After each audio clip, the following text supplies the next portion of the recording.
It's my great pleasure to introduce to you the Reverend Jonipher Kwong. He's a UU minister. He works for the UUA in the Western Regional Field Staff, and his specialty is multi-site churches, so he's here to visit us, a multi-site church. He's going in the afternoon to preach in Socorro and see how they are a multi-site with us there. He also helped us with our board retreat this weekend, for which we are very grateful. A thoroughly modern man, he's of Chinese descent. He grew up in the Philippines. He moved to Southern California as a teenager, whereupon he learned English as his fifth language. His religious heritage is just as varied, but he found his way into the Unitarian Universalist ministry before he served on the UUA staff. He was the minister of the First Unitarian Church of Honolulu, which he promptly made into a multi-site congregation serving UUs on the smaller islands on Hawaii. And that's how we met, as members of a mutual multi-site think tank. So welcome, Jonipher, and many blessings. Thank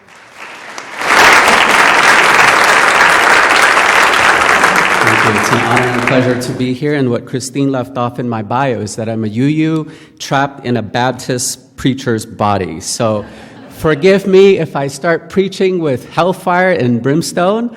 I guarantee you I'll try to omit the hell part, but I'll still leave the brimstone and whatever. No damnation, though, right? So what better way to start this sermon today than talking about sin? My siblings in the faith, there is grave sin going on in our country and in our world today. I bet that got your attention. Sin, by my definition, is anything that misses the mark. And what's that mark, you may ask? That mark is called right relationship. So when we violate the well-being of another, that's what I define as sin. Can you all live with that? Oh, okay. I was hoping you'd say that.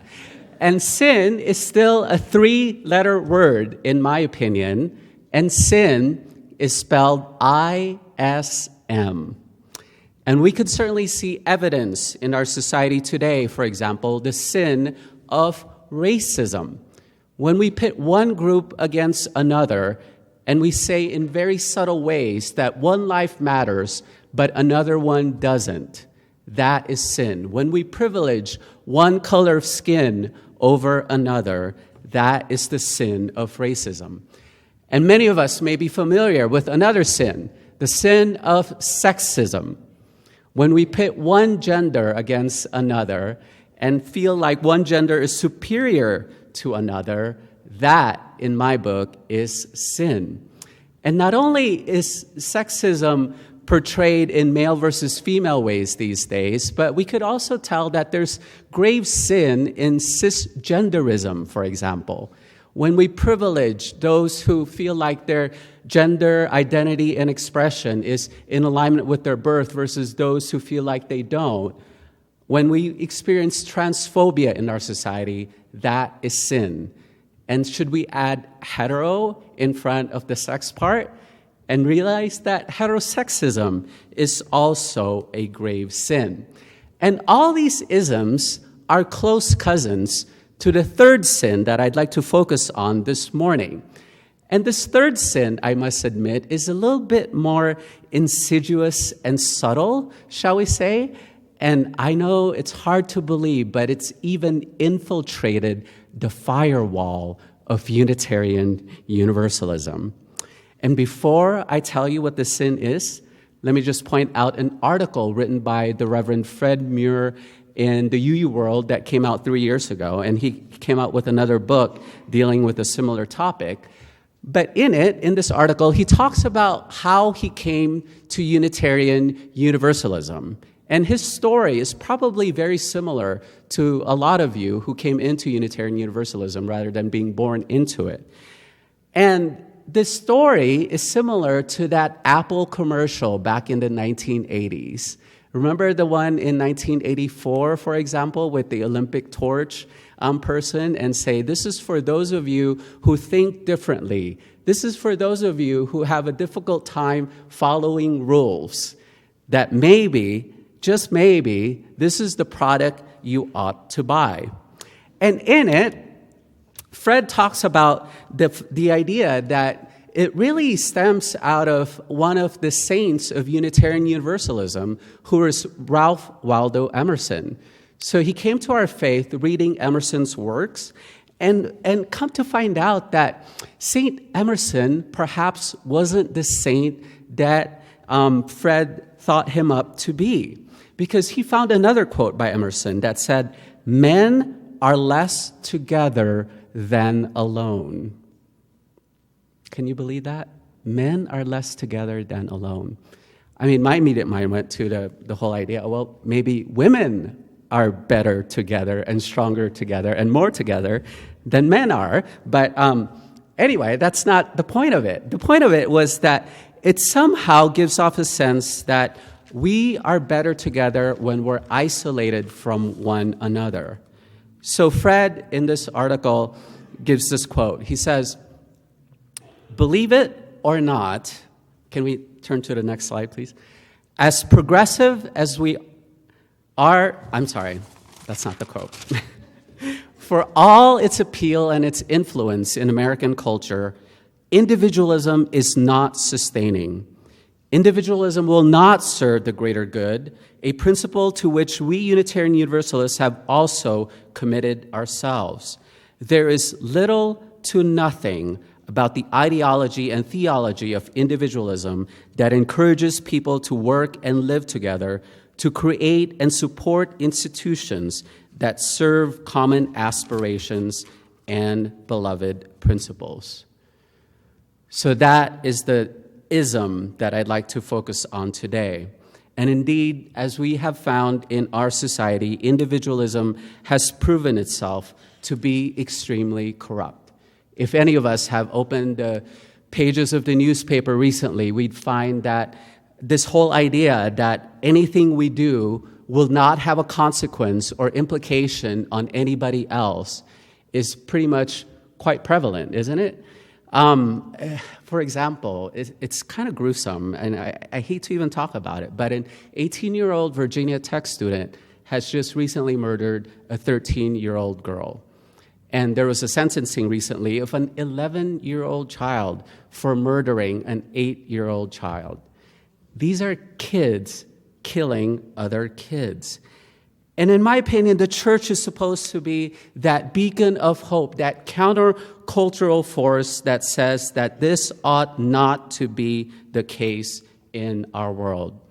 And I know the way that individualism manifests itself may not be as extreme in our congregations, but how many times have we heard the phrases that I can do whatever I want and believe in whatever I want and say whatever the heck I want because, God got it, I'm a Unitarian and you can't tell me what to do. How many times have we heard that before, right? Or when we're serving in committees or teams, you are not the boss of me, so don't tell me how to do certain things, right? Or what rules to follow. And hence, in extreme cases, our congregations have found a need to come up with a policy, for example, for disruptive behavior, and or a covenant of right relations that would bring us back into right relationship with one another again. And let me be clear, by the way, when I'm talking about individualism, I'm not talking about the fact that we do each have our own unique identities, that we do honor individuality, just not the way that it's been practiced in terms of going into that deep place of ism. And individualism, Fred argues, is indeed the foundation of what he calls the I Church. The I Church. And in my opinion, the I Church is so last century. Thank you very much. And so the title of Fred's article is The End of the I Church. And after I read that, I said, hallelujah, finally, we're getting somewhere here. So if it's the end of the I Church, what's the beginning? What would the church look like then for the 21st century? And Fred talks about it in terms of we need to build the beloved community, that this is the answer for how to be a church of the 21st century. And this phrase of beloved community actually is borrowed from the Reverend Dr. Martin Luther King Jr. He talks about beloved community quite a bit. And Dr. King also borrowed it from Josiah Royce and others before him. So it takes together the various strands of ideas that talks about building a peaceful community based on the concept of justice and love. And but I'm going to call it something different because I thought to myself, I church. What's the opposite of the I church? How about the we church, right? How about building the we church? And in my simple mind, the we church consists of three major multis and three major cornerstones. The first one is the we church ought to be multicultural. I'm not going to ask you how many of you have actually walked around your neighborhood here in Albuquerque knocking door to door. I don't know how many closet Mormons there are in this congregation. But if you did so, you'd find out that this community is rapidly changing. I haven't had a chance to do that. I've only done a drive-around community exegesis, I'm calling it, right? I just drove around and noticed that, hey, there's not just Mexican restaurants here, there's also pho places now, right? So there must be a pretty sizable Vietnamese community in order to have a pho restaurant.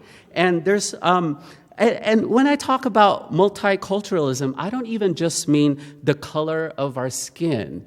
We may have noticed, too, that there's this group of people called the millennials who as the studies have shown us, are some of the most unchurched people in American history. How have we reached out to that particular culture?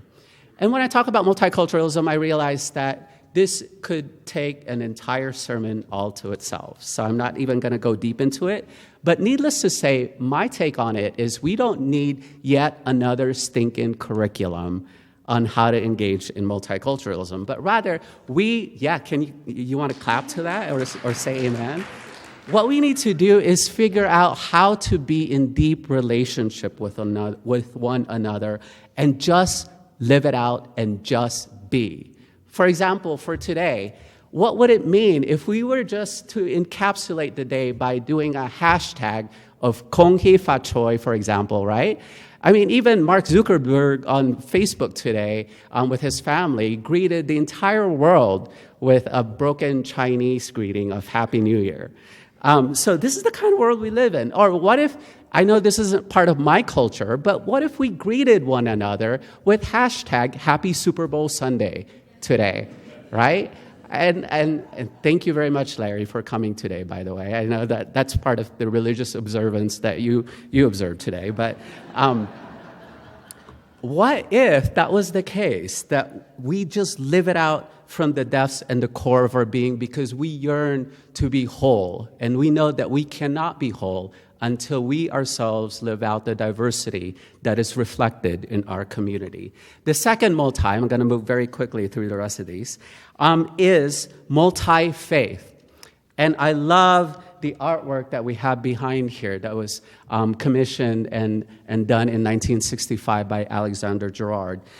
And I love the video that's on your webpage. And I looked through it and I thought to myself, what cutting edge work we have done to get to this point of honoring all our sources and many of the world's religions.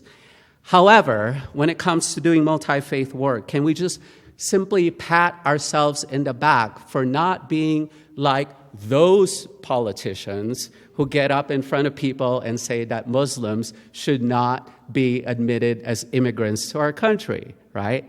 And I realize that our Islamophobia is certainly not to that extent. But, and here's the but, there's another ism that sometimes creeps into Unitarian Universalism. And this is the hint of exceptionalism. that somehow we're a much more enlightened religion than those who require their women to wear hijabs, for example. And we're much more enlightened in performing rituals and wedding ceremonies for members of the LGBT community. Or on the other hand, sometimes we view multi-faith or interfaith work as one where we just, can't we all, the Rodney King philosophy, right? Can't we all just get along? Because aren't we all worshiping the same God, and aren't we all going to the same mountaintop anyway? And indeed, most of the world is at this place because most of the world's religion actually have an ethic of reciprocity, or what's been known as the golden rule. And yet, as our puppet show pointed out earlier today, isn't necessarily a lick unto others as they would like to be licked unto themselves.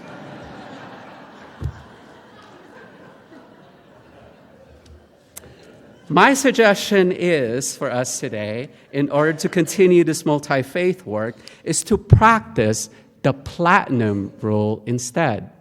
So do unto others as they would like to have done unto themselves. And how much work does that require to actually find out what do you believe in, what makes you tick, and what is it about your faith that drives your work? For more of that, join us in Columbus, Ohio this coming General Assembly. What a great plug for Susan and as our music director for GA this year, right? Because the theme is Heartland, where faiths connect. And thirdly, I'm going to be talking about multi-site. As Christine mentioned, I'm going to be visiting the Socorro congregation. And believe it or not, as progressive as we've been as a denomination theologically and socially, we're still conservative when it comes to church governance and how we organize ourselves. And this is not to knock brick and mortar congregations, because there's definitely a lot of good work that goes on here. But how can we stretch the walls and dissolve the walls of our congregations and our churches so that we would truly practice radical interdependence? And believe it or not, the whole idea of multi-site is not unique to Unitarian Universalists. We weren't the ones who came up with it.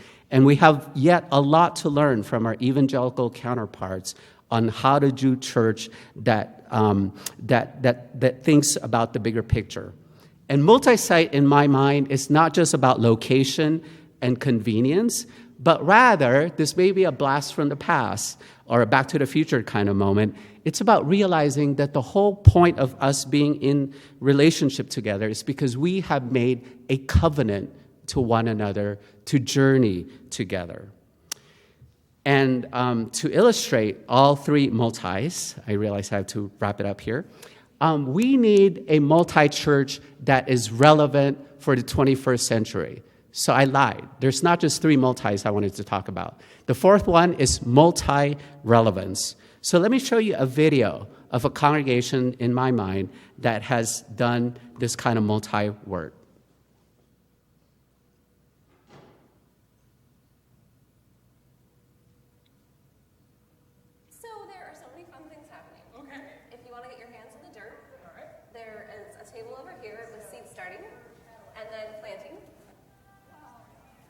The Garden Church is reimagining church as an interconnected organism where we work together and worship together and eat together as we transform this plot of land into a vibrant urban garden. For those of you across the world who gave seed money in our first year, we want to thank you. This is truly a team effort, and your generous gifts and your love and your prayers and your cheering and support have been absolutely essential, and we thank you for being part of this amazing work.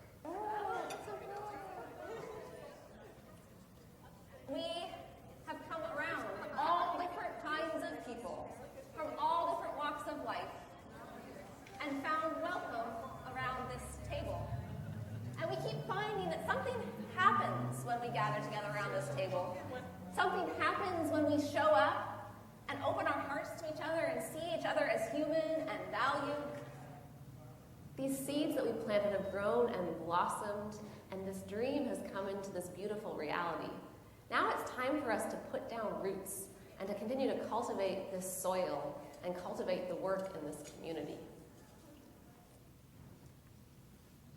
What would it mean to cultivate such a church? And by no means am I advocating that you sell your LEED Platinum certified building at this moment and build a garden instead, but rather, what are the both and ways in which we could think outside the box and create a revolution here and now? You have all the tools that is needed in order to do this.